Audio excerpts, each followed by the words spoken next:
அன்பு ஆன்மீக தமிழ் அன்பர்களே நண்பர்களே, உங்கள் அனைவருக்கும் தமிழ் யூடியூப் சேனலின் இனிய தமிழ் வணக்கம். தாய்மொழியால் இணைவோம், தாய்மொழியை வளர்ப்போம். வாழ்க தமிழ், வளர்க தமிழ்.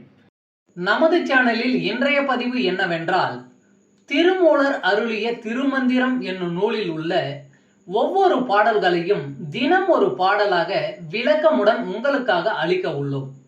இப்பாடலினை இறையன்போடு கேட்டு பயன் அடைய வேண்டியும், இப்பாடல் பதிவு உங்களுக்கு பிடித்திருந்தால் லைக் மற்றும் ஷேர் செய்து ஆதரவு அளிக்க வேண்டியும், இதுவரை இந்த சேனலுக்கு நீங்கள் சப்ஸ்கிரைப் செய்யவில்லை என்றால் சப்ஸ்கிரைப் செய்து ஆதரவு அளிக்க வேண்டியும் அன்புடன் கேட்டுக்கொண்டு இப்பதிவினை தொடங்குகிறேன்.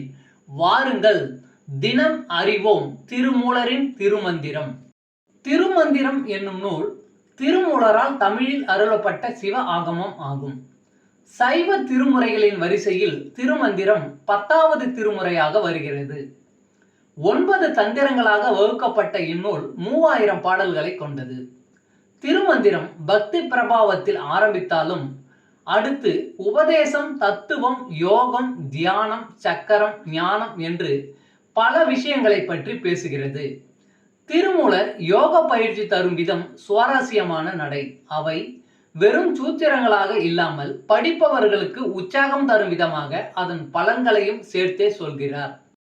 இவ்வளவு பெருமைகளை கொண்ட திருமந்திரம் என்னும் நூலில் உள்ள பாடல்களை ஒவ்வொன்றாக விளக்கமுடன் இங்கே நாம் அறிந்து கொள்ளலாம். சைவ சமய திருமுறைகளில் 10ஆம் திருமுறையான திருமூலர் அருளிய திருமந்திரம்.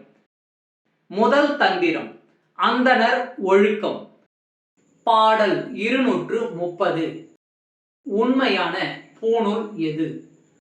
நூலும் சிகையும் நுவலிற் பிரம்மமோ, நூலது கார்பாசம் நுண்சிகை கேசமா, நூலது வேதாந்தம் நுண்சிகை ஞானமா, நூலிடை அந்தணர் காணும் நுவலிலே. நூலும் சிகையும் நுவலிற் பிரம்மமோ, நூலது கார்பாசம் நுண்சிகை கேசமா, நூலது வேதாந்தம் நுண்சிகை ஞானமா, நூலிடை அந்தணர் காணும் நுவலிலே. பாடலின் விளக்கம். அந்தணர்கள் அணிகின்ற நூலும் குடுமியுமே பிரம்மம் ஆகிவிடுமா?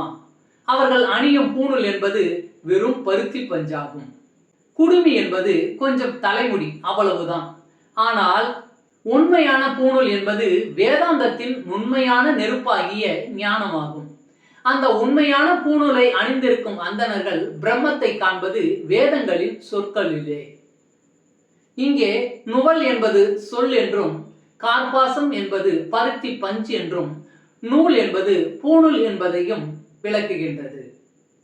அன்பு ஆன்மீக தமிழ் அன்பர்களே நண்பர்களே, இவ்வீடியோ பதிவினை கேட்டு இன்புற்று ஆதரவு அளித்த அனைத்து தமிழ் உள்ளங்களுக்கும் எங்கள் உள்ளம் கனிந்த நன்றி.